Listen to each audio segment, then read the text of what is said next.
Very pleased to have Chuck Lamb today at the returning to the scene of a concert. You know, it was almost a year ago when you played here with the Brubeck Brothers at Hamilton College. Right. And it was an awesome concert.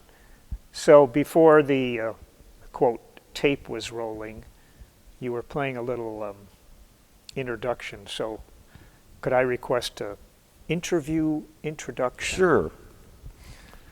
And you know, I was just telling you that when I do these tours with the Brubecks, get into the hall and it's usually pretty quiet, and they have these beautiful grand pianos, and I turn on my recorder because every piano has some sort of voice, and this has a ton of music in it, so I'll just see what pops out right now.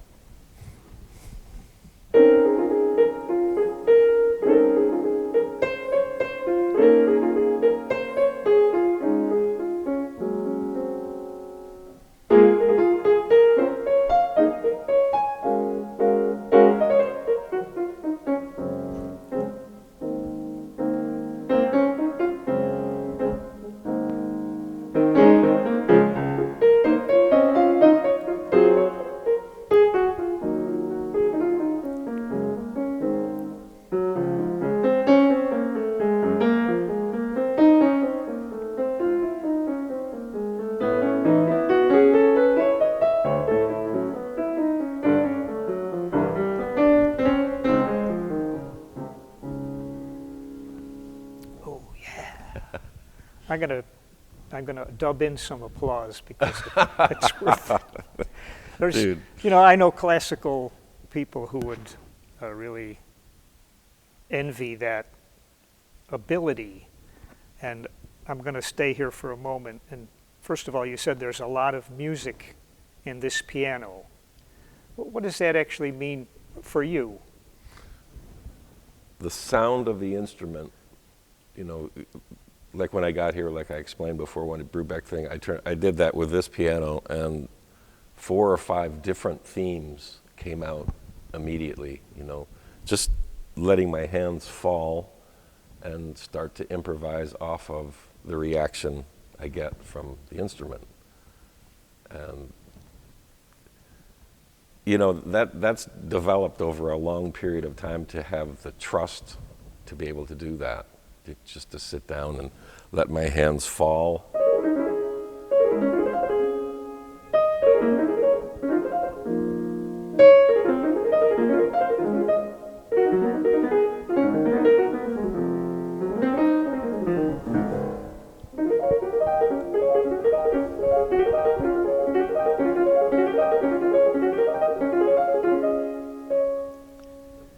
So these themes just, they come out and they start singing to me, and I just let my hands follow it, you know. It's pretty, you know, obviously super fast how that happens, and you react instantly to it, but it's one of my biggest joys is to let that stuff emerge, you know, as it will. It's really, you know. I've always thought it's improvising, especially this type of thing that you're doing, can only be explained so far.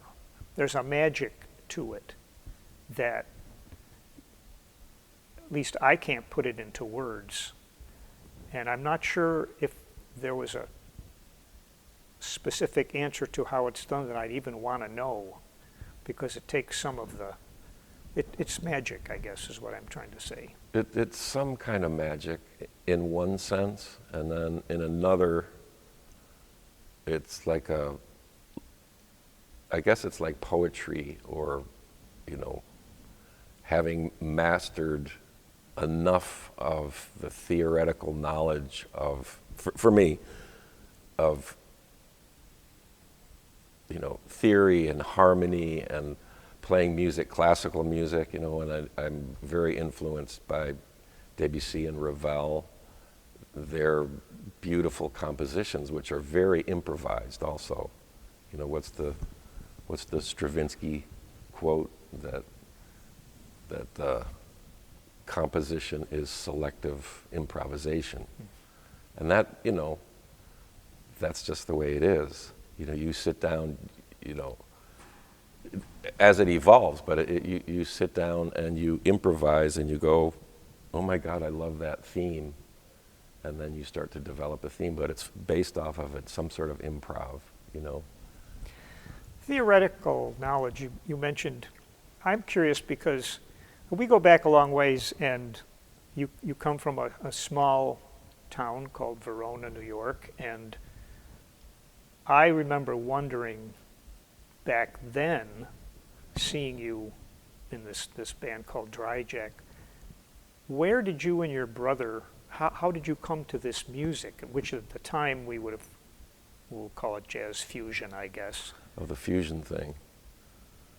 You know, man, it was like I started playing drums, you know, that was my first axe, and then when I was 10, and that was pretty much, that was it for me as far as the devotion to music.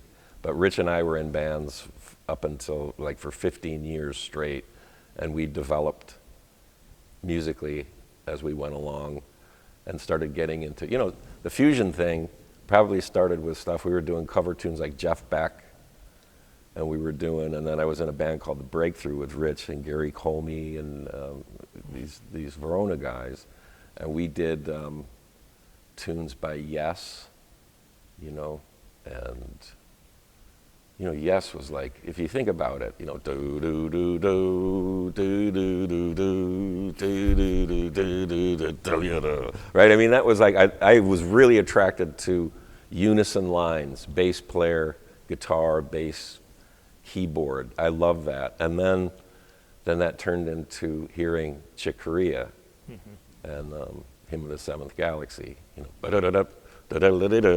you know, all that classic fusion stuff. And then we heard Return to Forever at the chapel At Hamilton. At Hamilton. Chapel. And that was like 1973, and that did the trick, because there was you know, these guys were brilliant. Stanley Clarke, Chick, Lenny White, Bill Connors was on guitar. And it was a spiritual experience. These guys were plugged into the source. And I remember that chapel just like, and I was going, oh my God, man, music can do that, you know, lift you up. And it was a lot of improvisation. I remember there was a grand piano off the stage on the floor, and Chick went down to start the second set. He climbed off the stage and went over, and he did that. He improvised this thing, and it was like, that's the keys to the castle right there, man. I saw them about the same time. Did you? And it's Syracuse University. Yeah. And I was in a band later that played Yes and all that stuff. Yeah. But when I saw that group with Bill Connors, oh, you it saw was that the same thing, like awestruck. Yeah, it was awestruck, you know. And we walked out of that. I remember Rich and I were like, okay. And I don't know why, man. I was composing pretty quickly when I started playing piano, I was about 15. And as soon as that happened, the composition thing really took off. And, you know. Did you laboriously write this music you were writing down with pen and paper? Not much. I wondered about that, because when I listen, we'll talk about the Dry Jack LPs in a moment, but when I heard those tunes and I envisioned writing all those melodies, which were pretty complex, yeah, and then the other guys learning them. Right.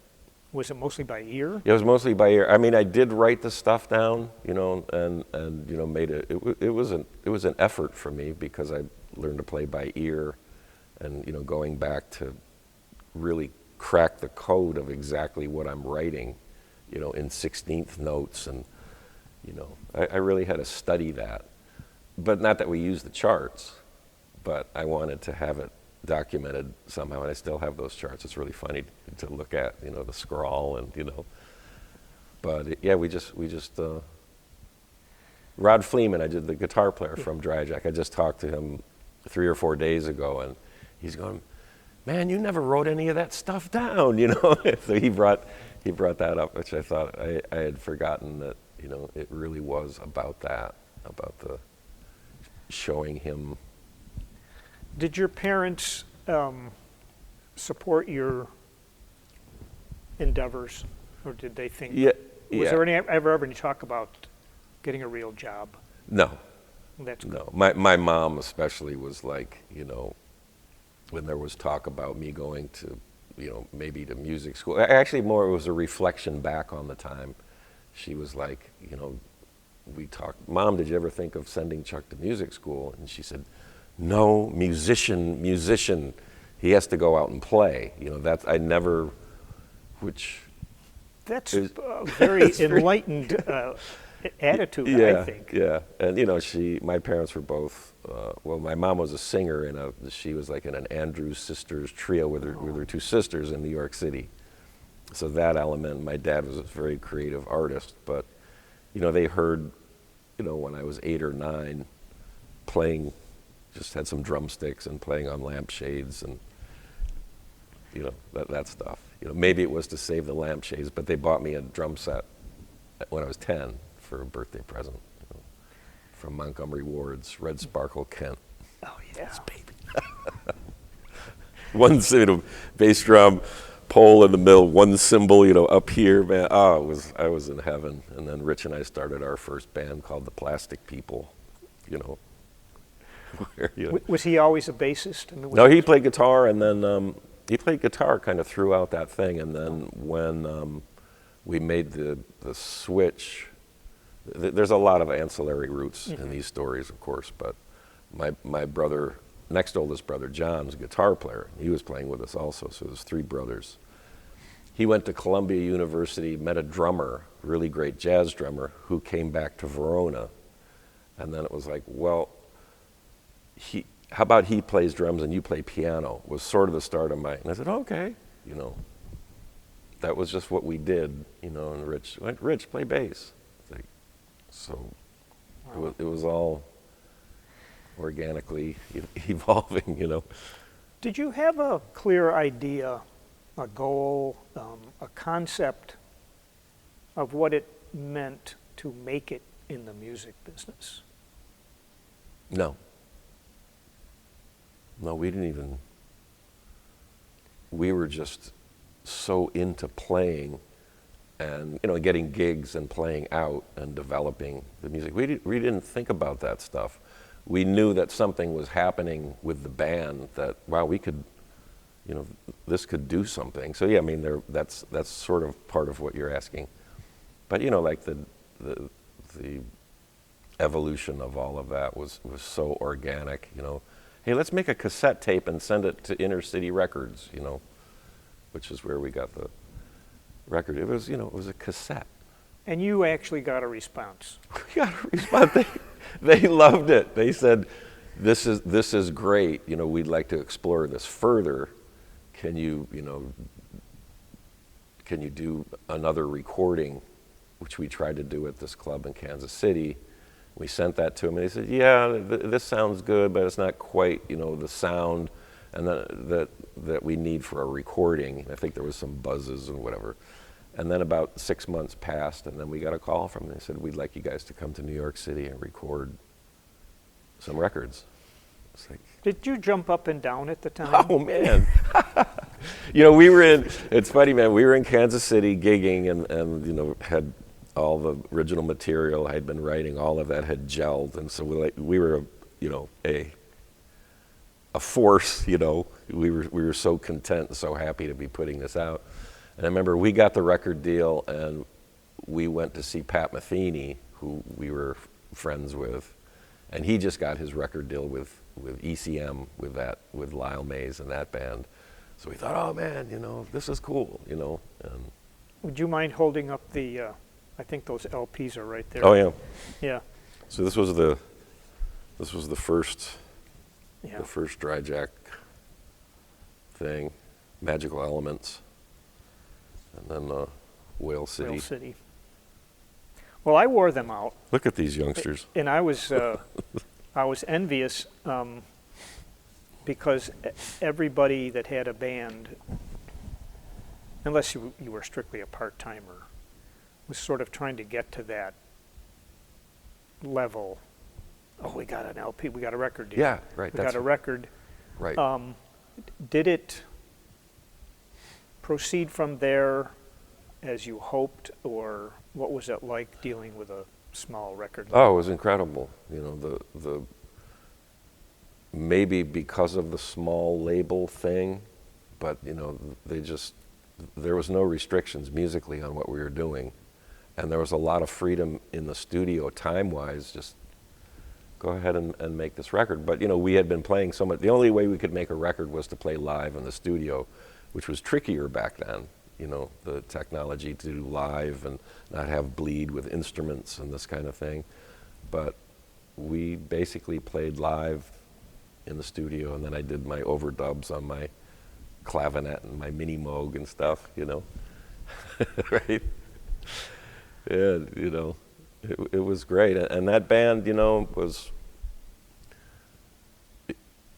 the guitar player, for personal reasons, left and moved back to Kansas City. So that ended, which was a drag, because we were on a roll, and we just recorded a third album demo for Inner City, which was called Alien Intervention. All this kind of wild stuff I had been composing. It was a really neat record. So, you know, then he left, and then trying to create, you can't recreate that vibe of what we had, no matter if you get the same instruments, it doesn't matter. So I just took that as a cue to start moving a little in a bit of a different direction. But I got Mike D'Amico, who's the guitar player with me in the Brubeck Quartet. And so I got him out of his gig at a hotel or something. So he was very grateful to be playing all of this great music. And then fast forward 20 years later, he's the one that said to Chris Brubeck, hey, you got to get Chuck Lamb. Oh, right. So kind of a return favor, you know. That's pretty neat. That's neat. That's a fraternity of musicians, and I think it behooves people to know that to act professional in whatever thing you are doing, because, as you say, 20 years down the line, some person's going to think. Yes. That's a great point. And you know, if you're playing in a jazz club and you're cool with the staff, you know, you go out of your way, hey man, you know, thanks for taking care of us. You know, that dude could start running a jazz club, you know, and that's happened to me before, where, you know, the waiter opened up this jazz club in Aspen. He's like, hey man, can you come in? You know, it's like, you know, Bill, really, is that you? He said, you know, so just what you're saying, you know, be aware of your environment, who you're working for, and just make sure you're present, you know, because you don't know. What was the after Dry Jack, I have to insert one thing, because this stuck in my head. For our viewers, I was teaching at the school that you had sort of recently graduated from, at Vernon Verona Sherrill.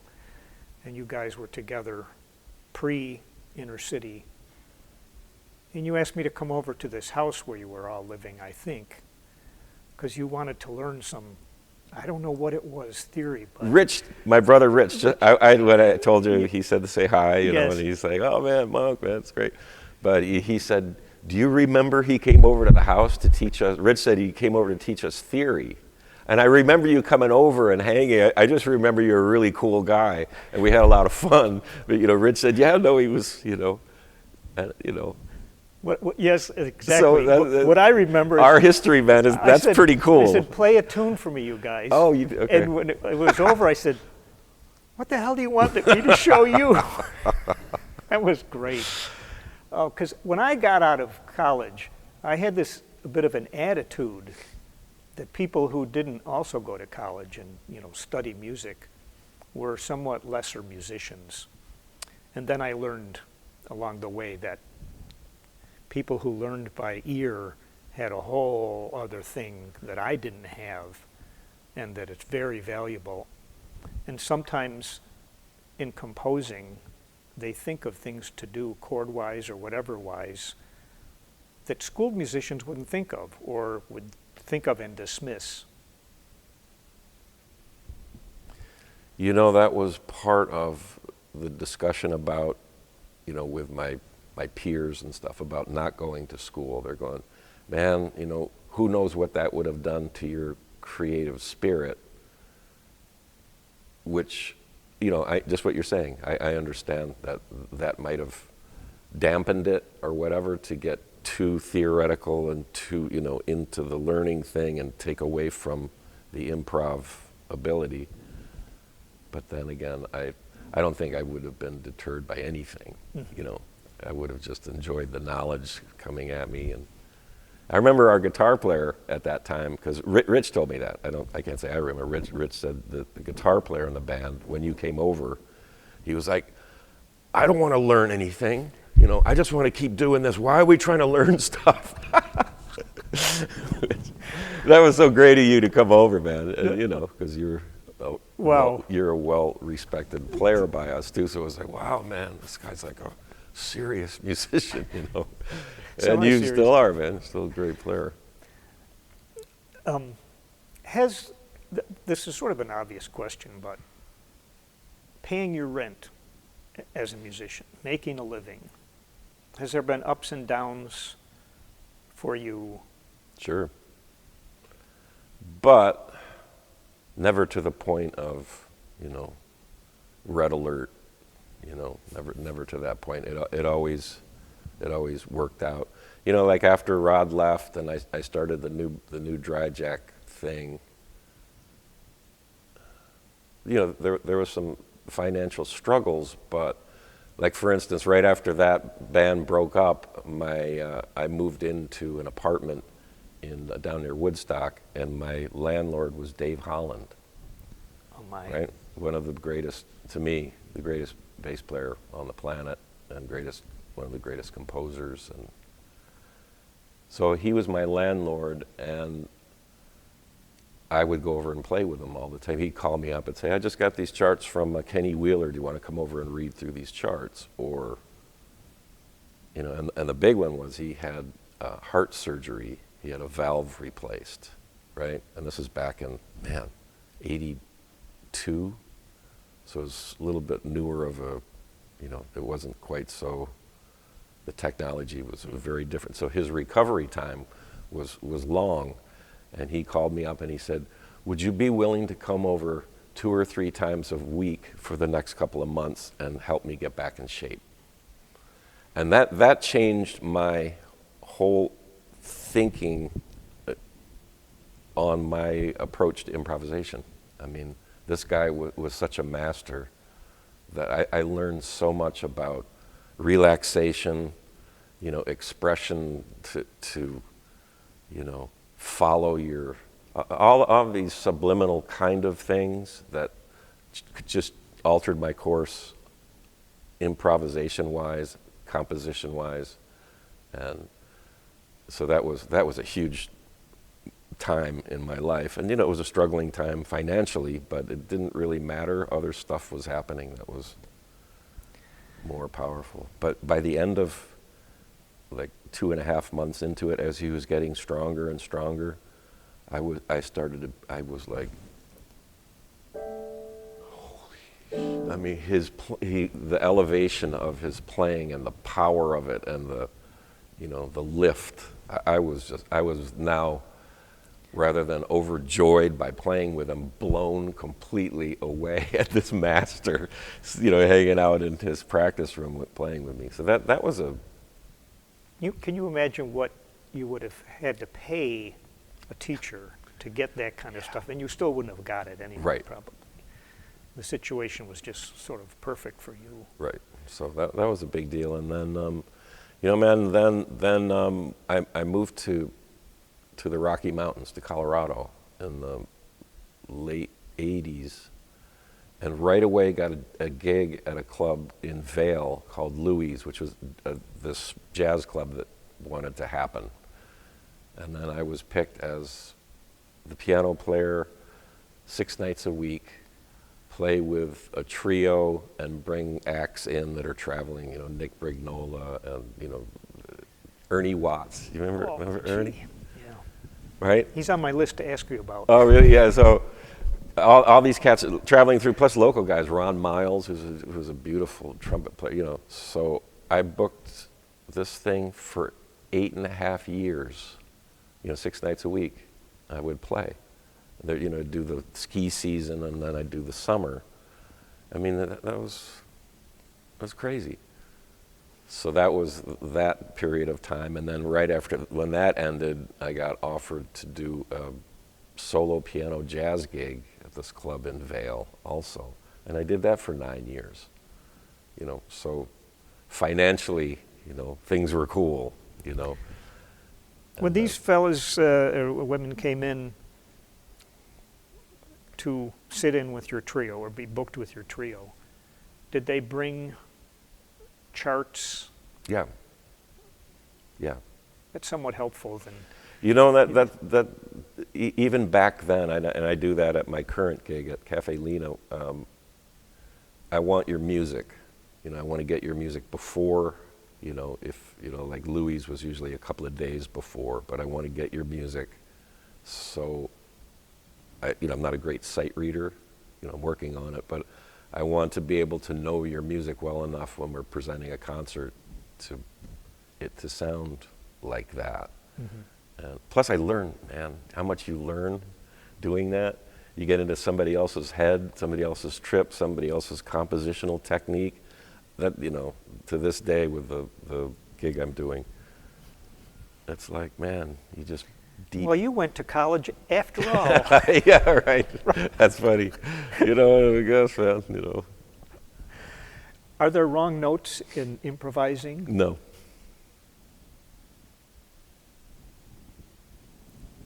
Because you, I mean, so if I'm improvising on something and there's not a lot of thought going on, you're just really following the flow of what's happening, and then if I'll go up to what would be a wrong note, I would just change what I'm doing for it to match. Like if it's a half step above, not to get, you know, but you just navigate what that note is. You navigate if another player does something funky like that, you know, go ahead and grab it and make it like, oh my God, that was brilliant.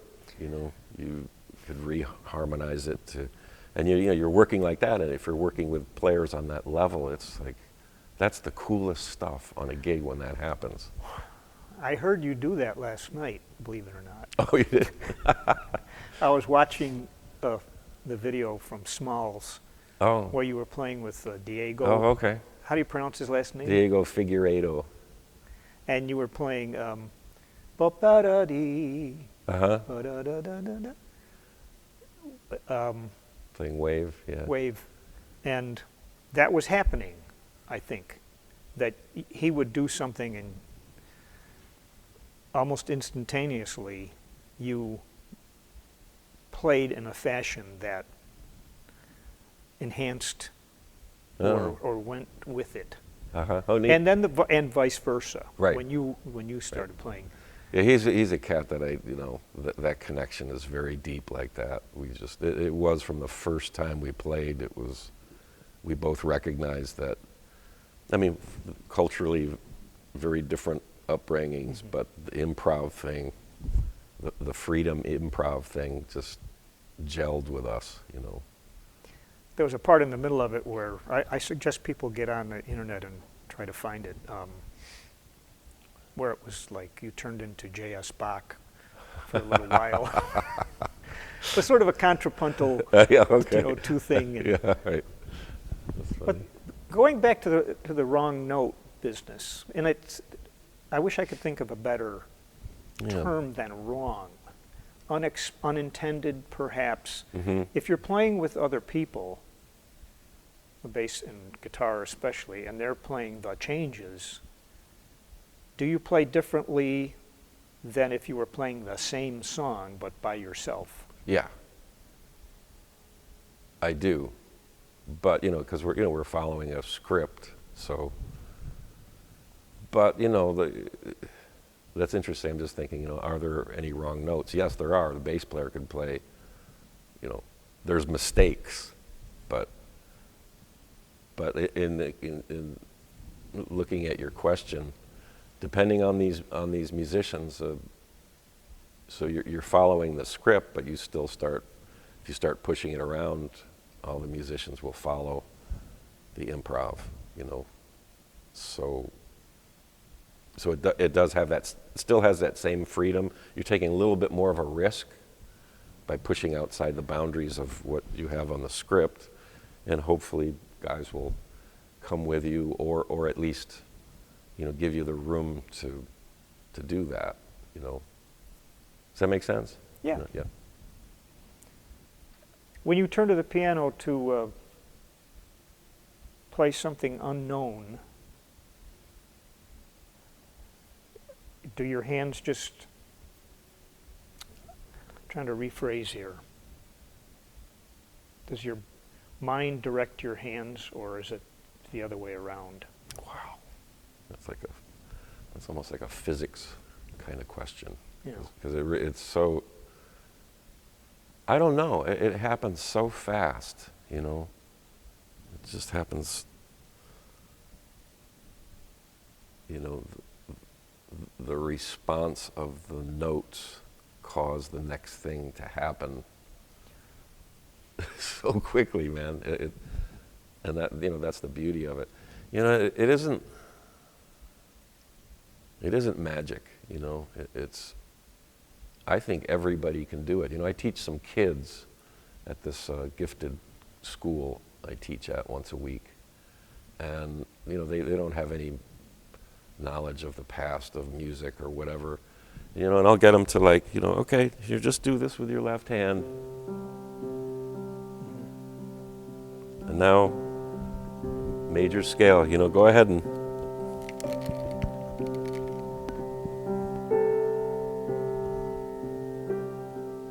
there's nothing complex about it, but, you know, that's the beginning of you know,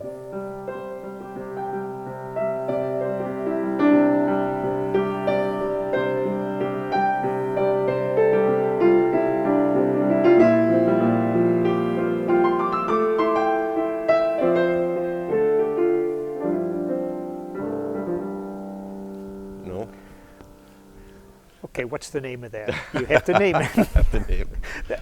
That was actually a question I use sometimes, is where do you get your titles from? Yeah, right. Is your mood, do you think your mood affects the way that you would improvise?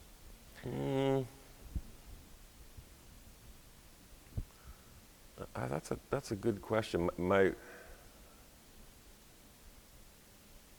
I don't know, the only way I can think of to answer that is like going to do a concert and I'm nervous. I'm going, oh man, I don't know if I don't feel connected, I don't feel grounded, you know, and I hope I'm going to be able to play. I do these, you know, this little thing, and, you know, right up to the point of, you know, the gig. And then, you know, ladies and gentlemen, blah, blah, and then you go out and it's all gone again. It's all like, you know, I knew you'd be there, you know. Why did you have to wait so long? Yeah, but, you know, so whatever that process is, it's, so as far as the mood, I think as soon as I start playing, there's some switch that goes off. You know that feeling. Was there any hesitation on your part when the opportunity to join the Brubeck Brothers came up? Was there any hesitation? No. Okay. No.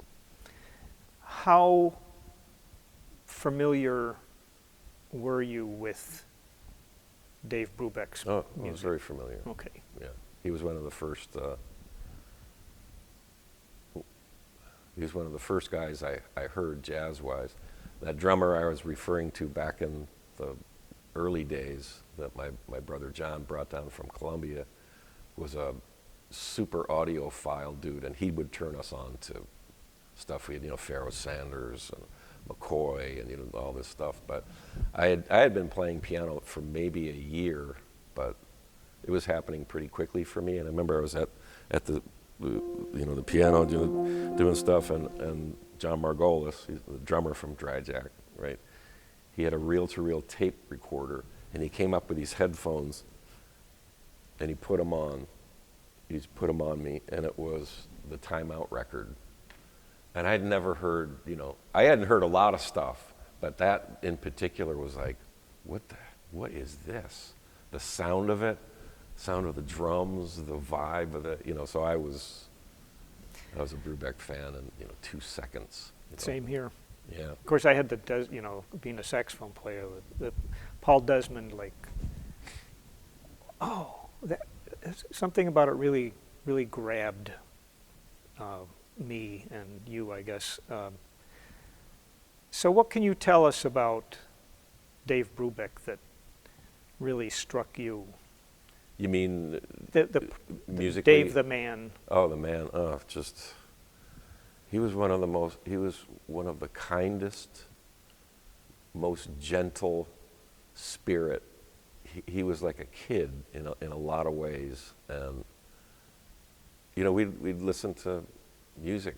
I remember this one day he got 4 or 5 CDs from different people. He's always getting CDs from, and we'd listen to it and talk about it and analyze, and he'd be talking about, when he went to Pacific, in college when he was a young man, and he's going, I could play like Art Tatum, man. I had that accident. That, listen to and he because his technique was his own thing, and was a lot of rhythm-based stuff, which I totally related to. But he put this thing on, man, and it sounded like Tatum. He was just burning, And then he had that accident with his broke his back. Yeah. And we've talked about that too, where he just said, well, I had facility, but I had to relearn how to do it. And as I was doing that, I started developing what this sound was, and I got more into rhythm. It changed his direction, and it made him who he was, and it didn't alter his. To have an accident like that, he's like, oh, I'm done. I'm not going to play anymore. I can't play like I used to, or whatever. But he taught me so much stuff. I don't know. Did you ever hear that bit about? This was near the beginning of when his career was taking off, and critics were saying he can't swing. And there's a thing in Downbeat where he answers. He says, "Any jackass can swing." That's probably the nastiest word he ever said. Yeah, right. I was going to say, man. Oh God, yeah, that was a thrill when you asked if I was apprehensive about joining the quartet, but I was really excited about it. But within the first minute, I'm going, when can I meet your dad? I was like, that's going to happen now. I'm going to get to meet him. So that was really exciting. And Iola was an angel. My God, what a powerful, quiet, powerful woman. Mm-hmm. It was a killer couple, man. They were a killer couple, yeah, in a really good way. Yeah. Did you feel, especially in the beginning when you were with them, that you should try to give a nod to Dave in the way you played, especially on iconic tunes? If you were playing Blue Rondo a la Turk, or there are certain things you need to play. Right, right, the melodies. But when it came time to improvising, I don't think so. I'm thinking back at the beginning. I know for sure. Now and for the last 15 years, but I don't think that was ever present. I don't think I ever felt the need to, at the beginning, I remember there'd be some old curmudgeons coming up. You got some tough shoes to fill, young man, that kind of thing. Actually, Dave and I joked about that because I told him that. And he said, well, I'm a 12 and a half, you're 10 and a half. Yeah, you do, got some big shoes, that kind of stuff. But I never, not even close to be intimidated by the chair. I never even thought about it, because I played the way I played, And I know that dude, that's what Brubeck wouldn't want in any other way, I'm influenced by him naturally, but yeah, that's an interesting, I'm really grateful for it, that I never felt like, oh, I'm in a concert, everybody wants to hear Dave style, and it's like I couldn't do it, for one, I think it's interesting that the brothers, I don't know whose decision this was, but their fourth player is not a saxophone player. Yeah. Because I think that would have made even this question of trying to sound like Brubeck even more pressing. Because then it looks like like we're trying to recreate. Right. Here. I think so too, and I don't know, I know Mike D'Amico has been playing with those guys, like he was in a band with Dan Brubeck, he's been part of the Brubeck thing for 35 years, right? So it was just an organic flow into keeping him. But he has told me, he gets intimidated by, yeah, man, I know people want to hear saxophone on take 5. They don't want to hear the guitar, don't think about it, man, because that sound, even, we've had sax players we play with, and it's, Lucas Pino. I do not. Young guy who's hot on the scene, beautiful player, but when Mike can't be on a gig or something, Lucas or somebody else will, and it really is neat to hear it. I have to admit, how can you not love that sound, the sax with the Brubeck thing? But, It's also interesting to hear different versions of the classic Brubeck. People do take 5. Yeah. Like sometimes if it's a live version, it's like a lot faster, and right. It's almost like, no, that's not how it goes. Didn't you listen to the record? Right. Right. Or take 5 and 4, like that's just, oh wow, there's an. Oh, that sounds like a good idea. Yeah, work on that. You guys tour a lot, and it seems like a successful venture. It was a real drag that the Brubeck Centennial got waylaid by the COVID thing. Yeah. Yeah, we had some very substantial concerts that got, the Royal Albert Hall and things like that got, but when we did start playing again that first year, I guess it was summer of 2021, is that possible? But it was all the makeup gigs for the Centennial, so we were, on the road constantly. But it's a blast. I love it. I love the band. And the band we're evolving too. It's not just stuck in some certain vibe and you play.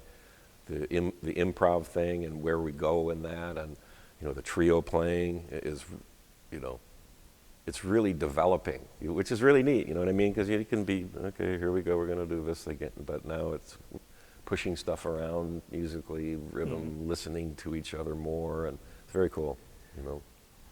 Dan is quite an amazing guy. I remember here we are sitting on the stage that you all played on, and I remember listening at a couple moments during that concert. I can't remember if it was during a solo or what, but I had this notion, like, I think Dan lost the beat. And boy, was I wrong. Well, man, I know what you mean. I've been playing with that cat for 20 years now, and his take 5 solo. I mean, I was playing in general, but like his take 5 solo or his solos are just. I'm going, man, I've heard him do this now. I don't know how many thousands of times, and it's like, I just shake my head. Standing there on the side of the stage going, this dude is unreal. Nobody plays like that, I mean, it's almost like a rock, Ginger Baker, hard-hitting thing with like this mastery of time, So you hear this crazy dichotomy of, stuff. It's pretty extraordinary, One part of doing what you do, I believe, is juggling commitments. Do you have the Cafe Lena thing going and some lessons? Who takes precedence in is it the Brubecks that they have to go on gig-wise, the calendar first? Yeah. Yeah.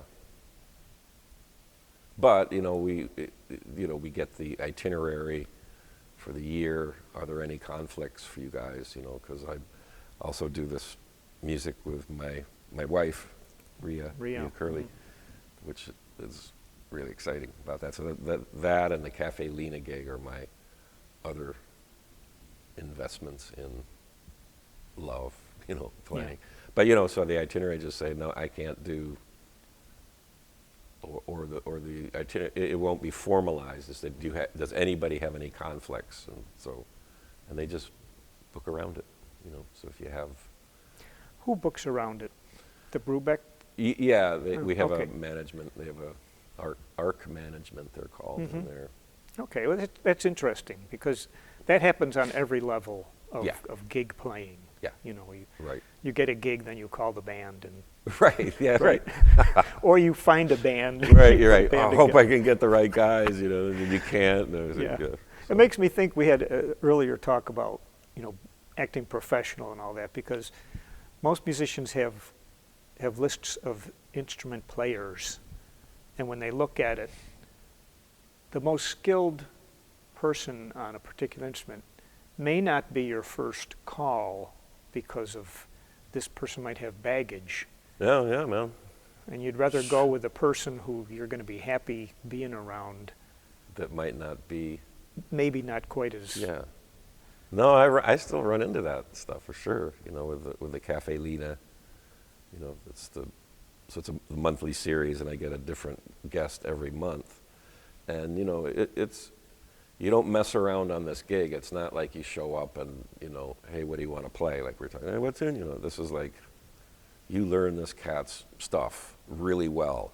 His recordings, you listen to it, you come in, and I've had guys show up. Oh man, yeah. Oh, here's the charts, and it didn't rehearse, and it, and that guy's like, I'd rather get a younger guy or whatever that he'll devote his time. So yeah, I know what you mean, and I agree, and I do run into that still. But. Are you paying attention out there, all you young? Yeah, man. Aspiring. That's,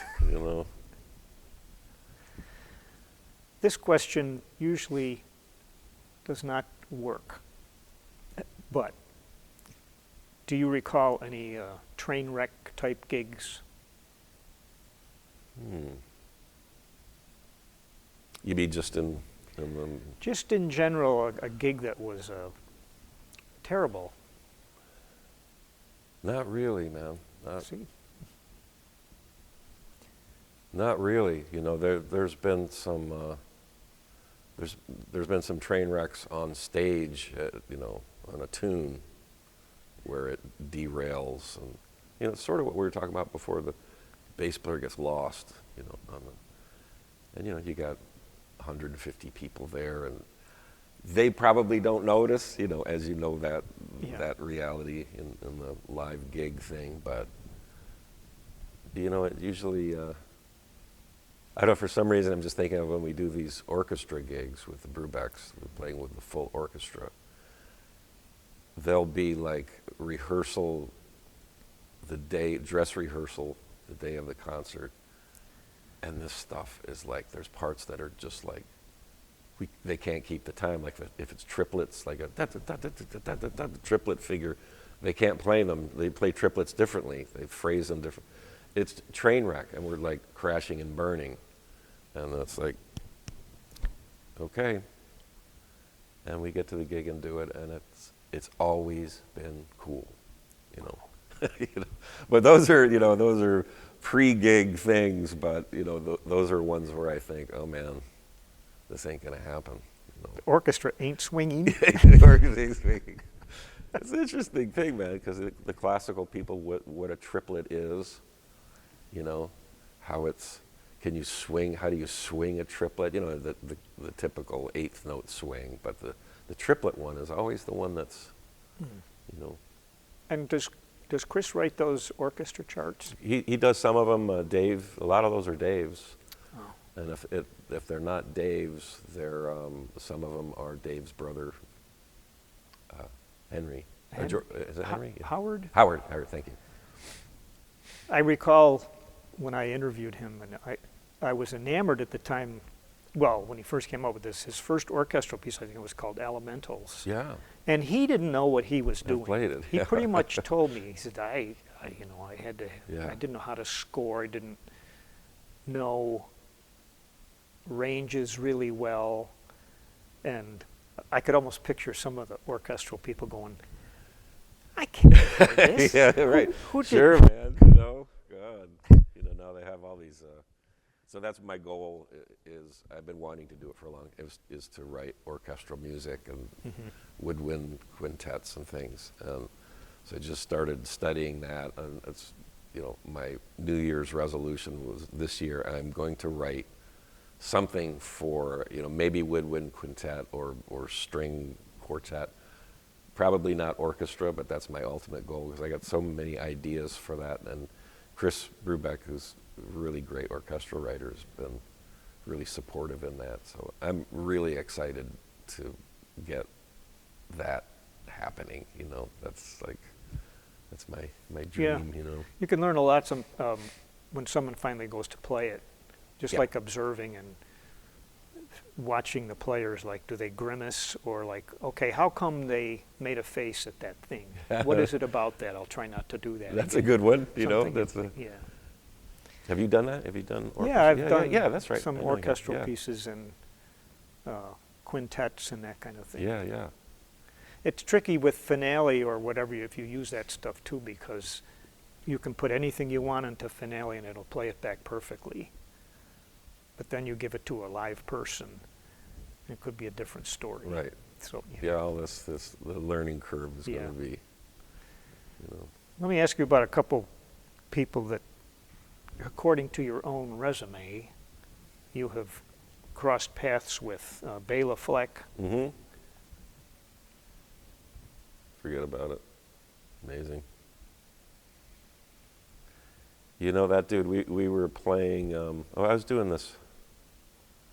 My first experience playing with him was at, it was called E-Town, which is a radio show. It's like the Prairie Home Companion, and it's in Boulder.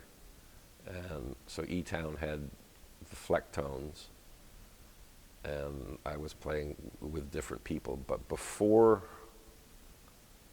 we had finished all the rehearsals and stuff, and then the stage was dark, and I went over and started playing a little bit, and Bela came over with his banjo, and Victor Wooten came over. So we just sat there and just improvised together for about an hour. It was like, this dude, and his quest for knowledge, you know, like if I was playing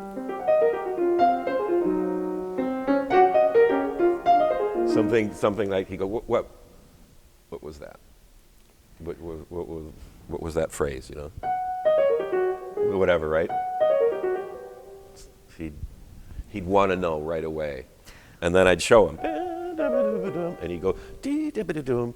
This is nice. And he could go, dee-da-da-da-dum, bee-da-da-da-dum, bum-ba-da-da-dum, bee-da-da-da, right? He'd start doing, you know, but that really struck me, you know, aside from just being blown away, just quietly improvising with those guys and stuff. When you answered him, what is that? You didn't say, this is a downward Lydian symmetric diminished. Well, I just did. I don't remember exactly what it was, but it was something that we were vamping on a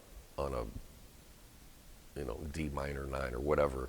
So I had done something up above. I said, well, you know, half step approach thing, you know, so there was an answer to it. I said, I think it was kind of this sort of motion based on it. He was, you know, but.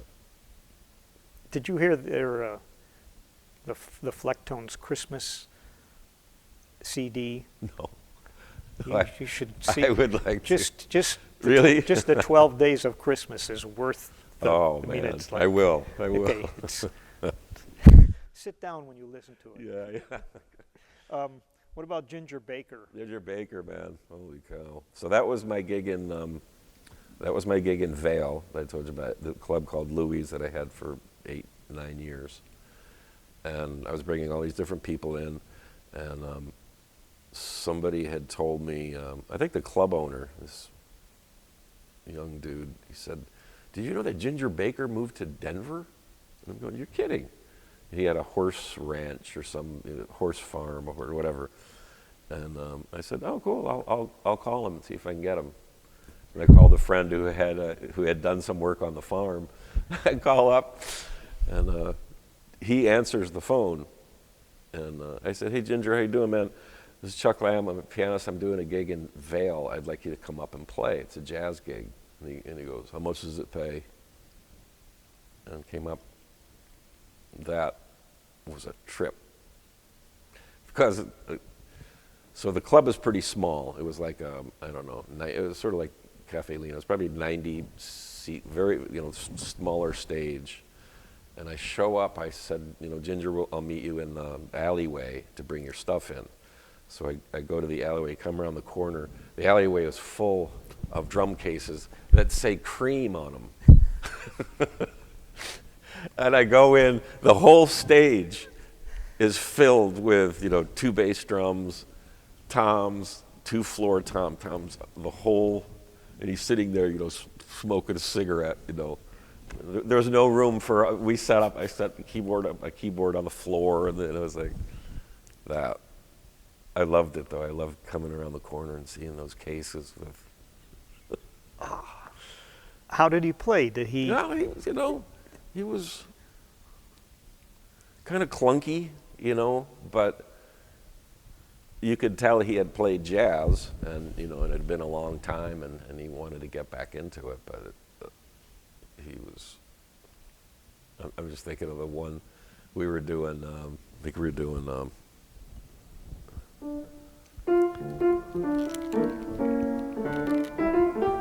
Right? Yeah, Alone Together. What is that, Yesterday's or no, Alone Together? Alone Together, yeah. So we're doing that, and then we're swinging. And my solo.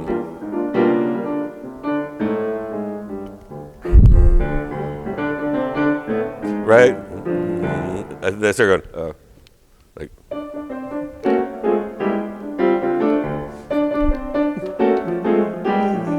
Right? Started doing this thing on it, and it's like he forgot where he was, and he went into, right? And the crowd went nuts, and he looked at me, and he was like, he was pissed because that's not what he was doing anymore. But the funny part was, I wasn't doing it to bust his chops, obviously. I was doing it to honor him. But, he wanted to be known as a jazz drummer, and he was really upset. But he lost it. You could see him go back to it, and he went right into the. I always enjoyed that. Just when I got out, Yeah. you pulled me back in. Right. That's funny. So, Wow. Ginger Baker. How about Ernie Watts? Do you know Ernie? Yeah, I interviewed him Did you? years ago. Yeah. Yeah. Do you know how he is? Have you had any contact with him? 'Cause I haven't for years. He lived over near Aspen. He lived in Carbondale. So he was another guy I could reach out to and grab and pull in. And what an incredible musician that dude is. What a vocabulary he had, and just sweetheart of a guy, just embracing of everybody, and great charts, and He said something interesting, that the first music he learned was very difficult music, like giant steps, and he didn't know it was hard. So anything that came after that, like all that studio work he did and laying in solos on all Right. his records, was I'm not sure what adjective to use, but he had learned on the hardest stuff there was. So That's to great. speak. What a neat thing, man. Because everything is easier after that, Yeah. if you tackle that out of the gate. Well, you could almost say the same thing. You heard Chick Corea and, Return to Forever when you were just in your ute. Yeah, right. And, Right. Yeah. any other characters that have stuck out in your head? I see something about Woody Herman. Well, Dave Holland you mentioned. Well, Peter Frampton, why would you cross paths with Peter Frampton? He was, there was a rock concert I was trying to review that history. I asked Rod Fleeman about that when Dryjack was living in Kansas City, and there was a rock, multi-band rock show. And we were one of the early, Dryjack was one of the, for some reason, I guess because we were local. But, this was a heavy duty, I can't remember the other, I think maybe Ray Charles was even in it, but there was a jam session. And I was invited out, Rod and I were invited out to play with him. So that was the... I see. Yeah. Yeah. Looks good on the resume. Yeah. If you got a commission to write a new original piece,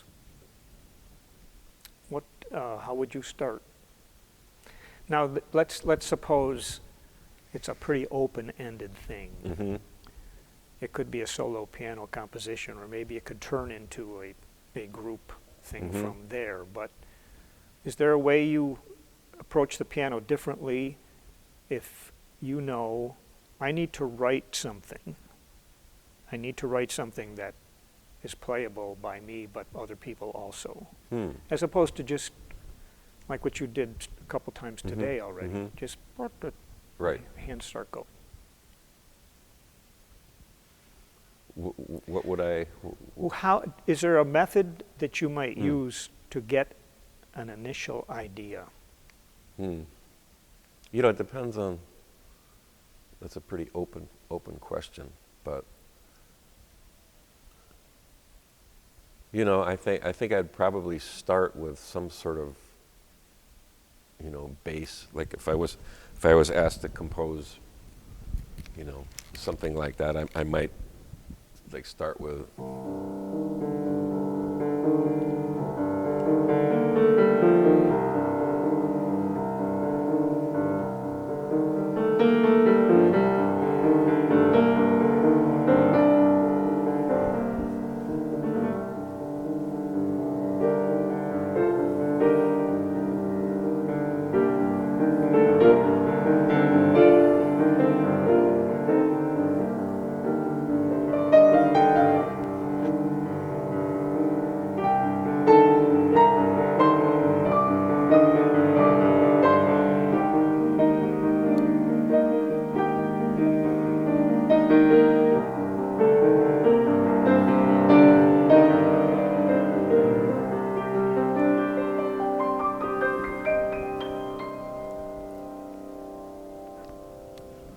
Lovely. So maybe something like thematic like that, and then a simpler melody, like if I'm thinking of somebody playing it or doubling it, like that. And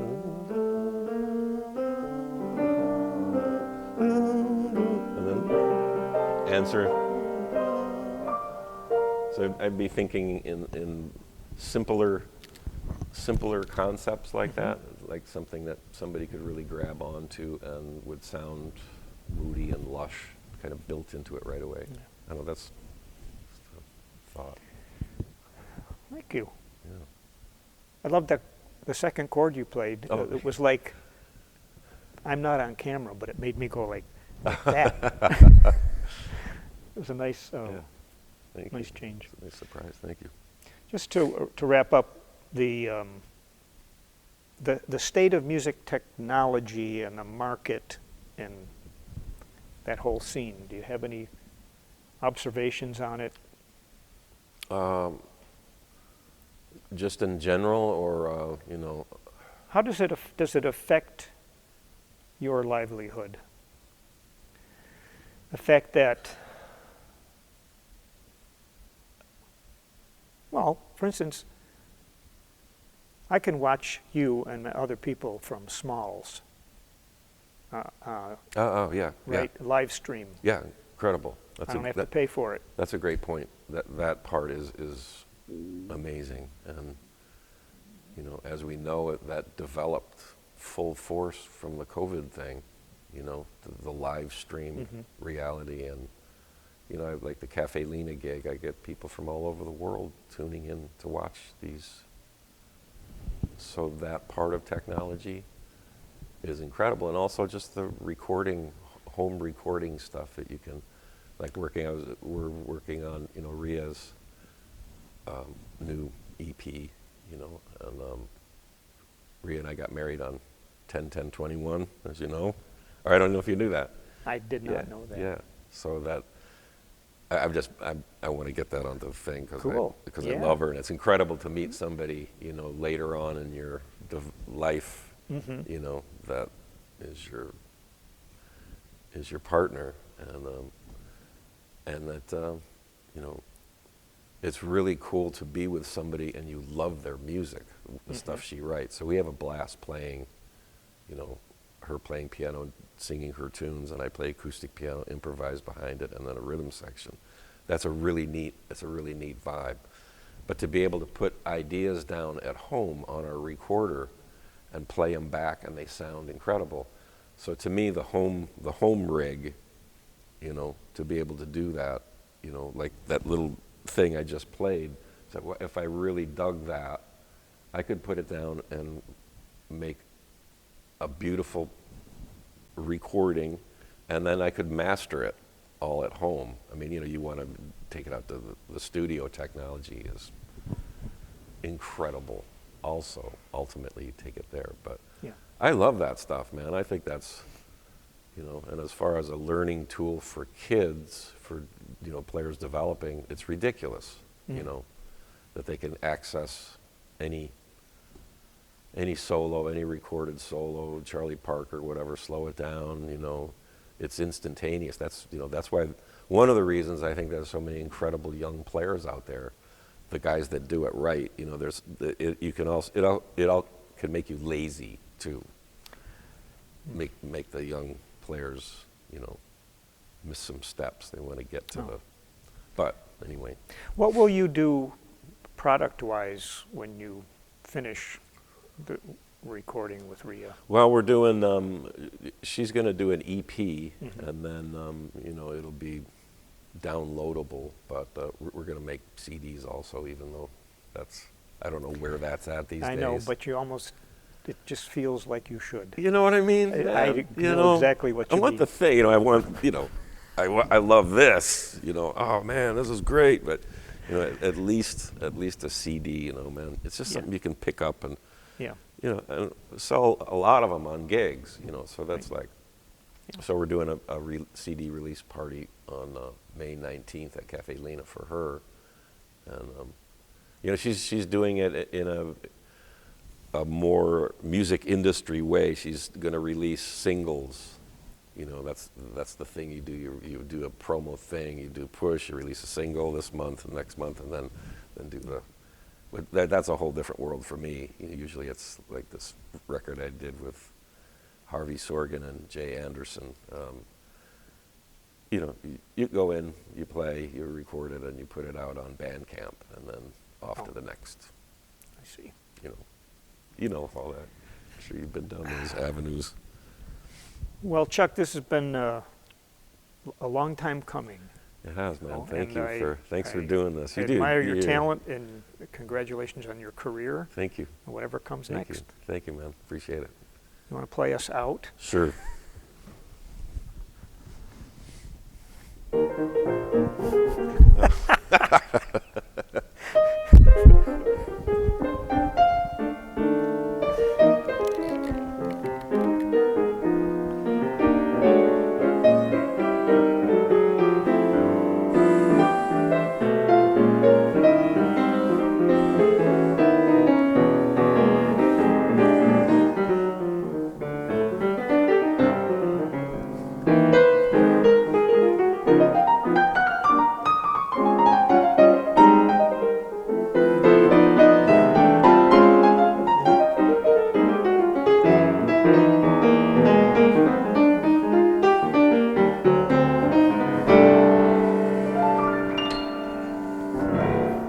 Yeah, man. Bravis. Yeah. Thanks, bro. Thank you.